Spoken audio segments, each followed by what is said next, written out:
The bids for Chelsea football clubs have been submitted, but the drama doesn't stop there. If only the drama stopped there, and I've got the full truth for all of you. The amount of drama in this one weekend over Chelsea football club has blown my mind. Roman Abramovich has all of a sudden got control over who he's going to give the club to. Blows my mind. Oh yeah. And one more thing, Chelsea versus Middlesborough. Let me give you the review. Welcome to the Kavkas View, guys, and today's video is an interesting one. We look into the 4 big parties that all applied to own Chelsea. They've all put their bids in, and there was so much drama surrounding. Number 1, the True Blue one, sponsored by John Terry. John Terry is front and center of it. Nick Candy opened his mouth and literally said something that if he gets this club, I swear to God, I will be candy out from the outset. Yeah, get your candy ass out of my club straight away. Then we've got the Bowley, and the Bowley team is an interesting one. We'll go deep into it. They've got one investor that I'm not very impressed with. And finally, SMG, sounds like AMG, but the Saudi media group have submitted a bid after a lot, and I say a lot of drama saying they didn't. Let's get into this video because it's going to be an impactful one. But before we do, remember, at the end of this video, I'll give you the Middlesbrough, the good, the bad, and the downright ugly. We don't cover the match here, we just give you those 3 segments. So let's start. Make sure you hit the like button, alright? So if you're number 1, you write number 1. If you're number 55, number 55. And the target for this video is 600 likes. I think we can do it. Every single one of you, you play your role. Don't be lazy, bruv. It's free of charge. It doesn't cost you anything. And it's a good thank you to me. That's all I ask. It pushes the video, man. YouTube really likes it when you look likes. So be nice and let me know. We're starting with a massive news, alright? So Roman Abramovich is going to have the power to select who the next owner of Chelsea Football Club is. The whole bid process occurred. He's lost control of regaining any money, even though he was going to donate it. But Nick Candy openly said Roman Abramovich is going to be the one selecting it with the Rain Group. And this is great news because Roman's done a lot for us, and it really would have been a shame if he didn't have a part to play in this whole situation. For me personally, Roman has the club's heart at best interest, right? Or interest at heart. You know what I mean. But it additionally helps that he's going to select. The rumors are he's not a big fan of the British or the American investment groups, and that a foreign ownership group would be his preferred option. But at this moment in time, it's all hearsay, it's all new media speculation, but we heard it out of the horse's mouth. Nick Candy openly said Roman Abramovich will be the one making a selection, and I'm happy with that. Opposite to media speculation, the Saudis did put a bid in. Look, a lot of people were panicking. They're like, "Raw, why did the Saudis not put the bid in? Why did the Saudis not put a bid in? Alex." And I stayed calm. I listened. I waited for Nazir Kinsella to come out and talk to us, and Nazir came out and spoke to us, and he done really well. So basically, Nazir Kinsella said they put the bid in. They put the bid in late in the afternoon, and more importantly, they wanted to keep it quiet. They didn't want the whole media frenzy. They did not want to have the hoopla that came with, "Oh, we put a bid in. Oh, look at us." This is good news. I like people that go under the radar, do their thing, keep quiet, be humble about stuff. So the key facts that we need to know about the Saudi takeover group, it's my first choice preferably. They're going to invest in the stadium, they're going to invest into playing staff, and they're going to invest into the women and academy. For me, this is good. This is a good blueprint for Chelsea Football Club to continue to grow their brand. They're going to replace 3 and Hyundai, who have went on sabbatical and left Chelsea, with additionally new sponsors. It's going to be interesting. Apparently, they're going to be Middle Eastern sponsors because they'll bring in the most money and generate the most income for the club in the initial basis, and that's how we'll go around financial fair play investing. That's a good plan. I like it. My second choice, reluctantly, would be the Bowley enterprise, and they are an interesting one. So Bowley owns the LA Dodgers, and he is keen on bringing the data analytics, the model that Liverpool currently have, into the Chelsea club. And if anything, if any of you seen Moneyball, this is the approach they're going to take. They're going to take, we've got X amount of budget, we need to go and get this, this, and this based on these metrics. And I think whilst this is a very interesting way of going about it, and one that I really like, because it shows that there's some concrete thought process as well as the eye test to what you're going to sign, and you're not always going to go for the easiest, most obvious name that's going to overcost you. Luis Diaz, Jota, Firmino, like all these players, yeah?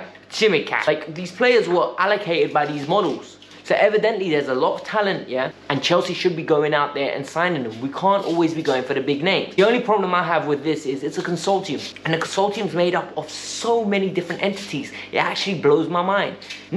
Bowley is a good guy. Like, you can see he's got a good, like, he's always said winning is important to him. I respect that. But when you're getting investors such as Goldman Sachs and other entities that are financially driven entities, their ambition is going to be reap the profits, make the club good, sell the chunk on. And we don't know where they're going to sell it on. And I know for a fact, Goldman Sachs don't care if Chelsea win the Champions League. Goldman Sachs don't care if Chelsea are competitive in the Premier League. As long as the bottom line looks good, they're going to be happy. So personally, I don't want that with my football club. Great entity, great business people most probably. But I just don't want my football club to become Arsenal, to become Spurs, to become somebody that cares so much about winning on the profit and balance sheet rather than on the football pitch. The third one, the entity that I do not want nowhere near this club, and it's the Nick Candy one. Nick Candy has gathered himself a lot of investors. He got himself a Spurs fan, he got himself some other financial entities, and he's got his own money in the head. He is openly discussing about making this club a good community atmosphere, fans on the board, fans having an opinion. And for me, I ask you guys a question. Is this the right thing? Because when you have fans in charge, emotions get involved. And you're going to say, Alex, but that's a good thing. Well, let me tell you what Nick Candy already said. Mr. Nick Candy said he thinks Frank Lampard got sacked too early. And now I'm going to ask you a question. Ignore what Frank did for Chelsea as a fool, because that is irrelevant the minute he became manager, because manager and player is completely two scenarios. Frank Lampard, the player, I love, I adore, I would welcome back at the club when he was playing forever and ever. Legend. Frank Lampard, a manager, mediocre at best. Even that, I think, is a compliment. He was not ready and he got found out. So the fact that Nick Candy openly reinstates that he believes he should have got more time blows my mind. So what happens when he comes in and Thomas Tuchel goes for a bad run and all of a sudden Thomas Tuchel gets sacked? Are we putting John Terry as interim manager with no experience? No, that's pathetic. This is fanfare and fan pandering. This is a man that is driven by trying to make a quick buck. He will invest in a club and then sell it on, and he won't care who he sells it on. I don't believe his dying love for the club. He is saying too many other things that fans want to hear. Not fans like me, not fans like you that watch this channel, because you're all educated when it comes down to this stuff. You're not going to be colorblind. You're not going to see stuff that they're going to be coloring it in all beautiful for you. You're going to take things as fact. He is here to win the club, and I promise you, nothing good will come from it. The final public entity is the True Blue. And this is led by John Terry. And John Terry has got a lot of investors. And these investors are financially driven investors. John Terry can come out with everything he wants to say. John Terry came out and said that this is people with their love for the club. What love for the club? You're gonna own 10%. At the end of the day, 10% is nothing. So in essence, you own nothing of the club. That 10%, you will get bought out eventually. If someone like Stan Kroenke owned a little share of Arsenal, eventually, bit by bit, he acclimatized where the other majority shareholders at that point in time became suffocated and they were forced to sell because they had no choice. He most probably had like an 80-20 split at that point. So John Terry, the same thing will happen. Unless his growth through the NFTs grows exponentially, I highly doubt it. And I don't believe that there are financial people that will openly love the club the way we do as fans. For them, it will always come down to the bottom line, and it's not about being competitive. So, for me personally, the John Terry thing, I don't want Chelsea men in the boardroom. It doesn't work. I need proper sports organizers. I need a club that knows what they're doing, head to toe. Marina Garavskaya. Petr Cech is the scout. He does not deal with the finances. I don't need club man dealing with our finances. It doesn't work. People, this week is going to be an interesting week. This is the final stretch. This is the final run now. By Friday, we should know who the winners are. By tomorrow, we should know who the shortlist is. There have been 30 bids. We don't know officially who is. At this moment in time, the favorites are the Bowley team. I hate the fact that they are. I really hope SMG get it, and SMG have got the best plan in my opinion. They really do. It's the most lucrative one. It's one where they've already built a stadium for Al Hilal. So I'd love to see it occur for Chelsea Football Club. But otherwise, guys, this was the Kavkas View. And now let's get into the Middlesbrough versus Chelsea match review. We're gonna fly through these, all right? The good, man. The good was Mason Mount. Mason Mount has all of a sudden got 8 goals, 12 assists this year, 20 goal contributions, great performance all round, good willing runner. His chemistry with Hakim Ziyech is becoming beautiful to see. The goal for Romelu Lukaku, the link-up play through Azpilicueta and Thiago Silva was impeccable.